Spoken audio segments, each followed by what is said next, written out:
or as someone in the city council can put forward certain policies based on their ideology, but they can also take in their lived experience to put these proposals forward and to advocate for them. And so what perspective is largely going to be at the city council? That's the big question. And it's a mostly white perspective, not a Latinx perspective.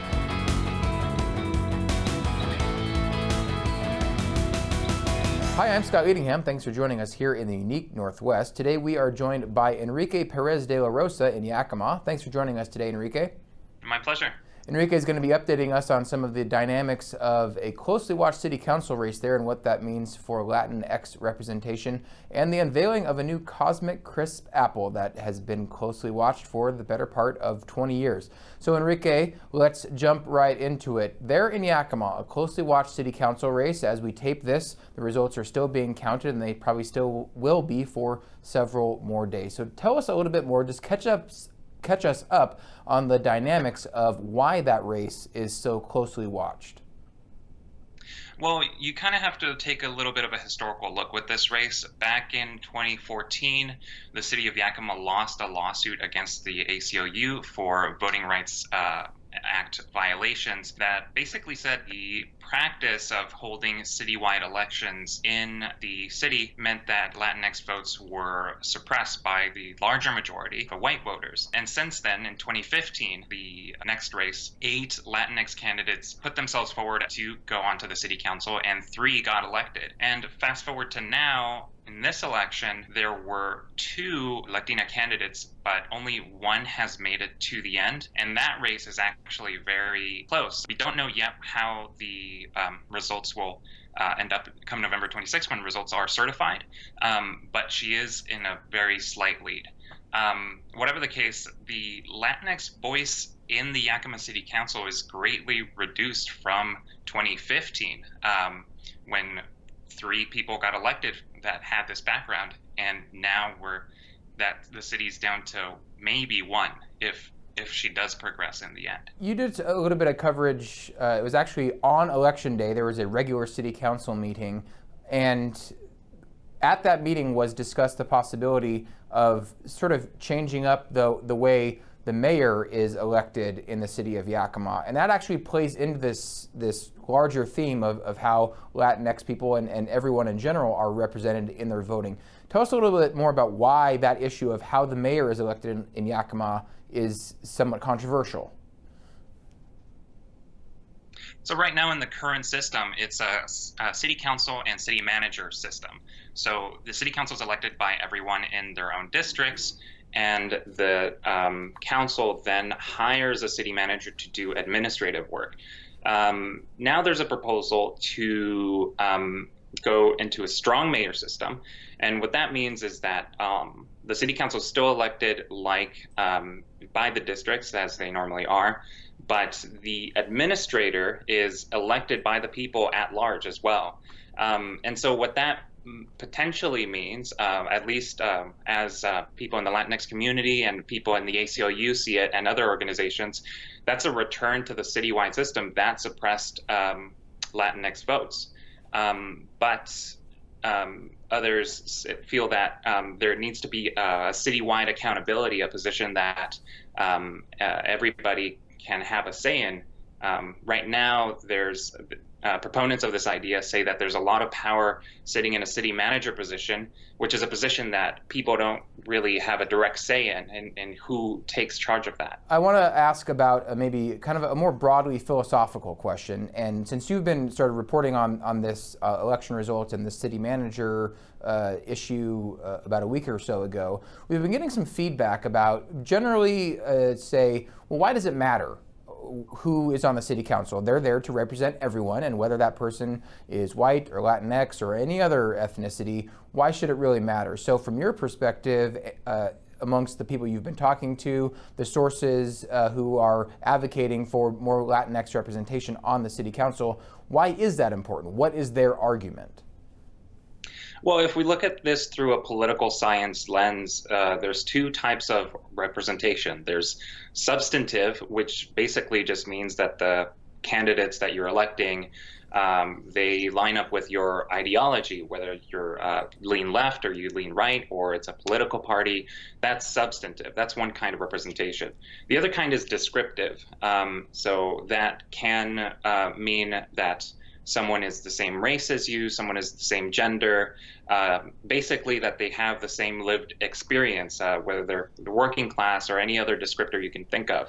And that is important because you're asking someone to represent your interests. So if someone can, as a candidate or as someone in the city council, can put forward certain policies based on their ideology, but they can also take in their lived experience to put these proposals forward and to advocate for them. And so what perspective is largely going to be at the city council? That's the big question. And it's a mostly white perspective, not a Latinx perspective. Okay, so moving on, speaking of issues that are of interest and important ones in the Yakima Valley, there are issues of gang violence and gun violence in the valley and in the city that are often talked about and covered in the news.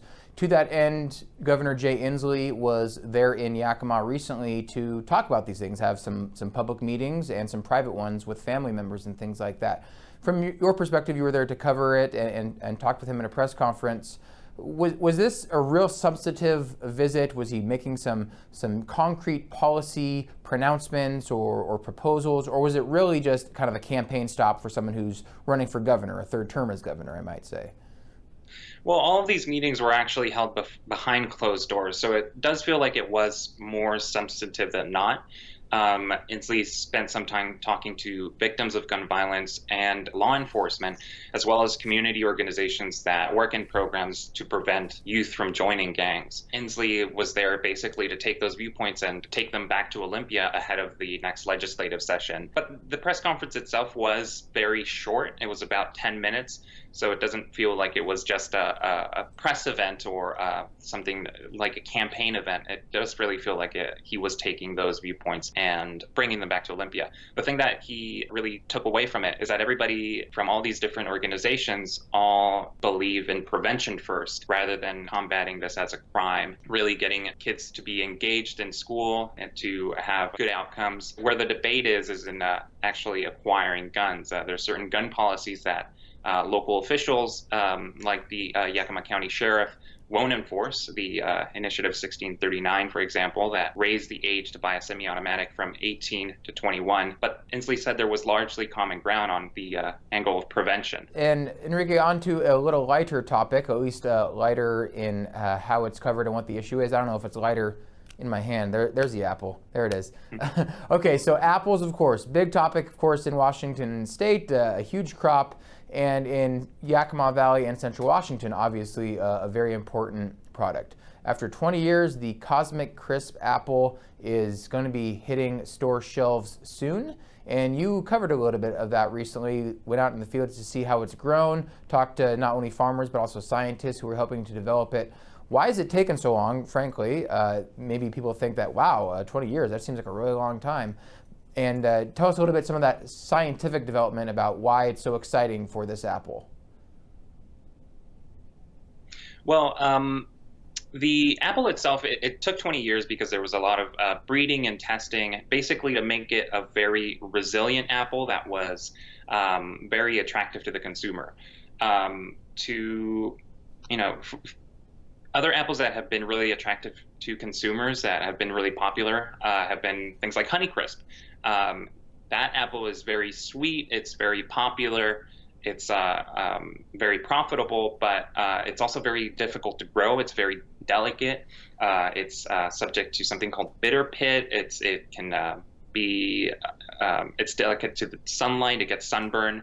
And so the industry kind of wanted a hardier apple that was just as sweet. And Cosmic really is that. It's actually part Honeycrisp and part Enterprise. So it takes the best of two worlds and really kind of puts forward this apple that's potentially very attractive to consumers, but also really easy to grow. Right, you mentioned the combination of Honeycrisp and Enterprise, but what are some of the things that the growers and the scientists are looking out for in this new Honeycrisp, and why they're putting so much, vision and stake in it turning out to be a good product for them?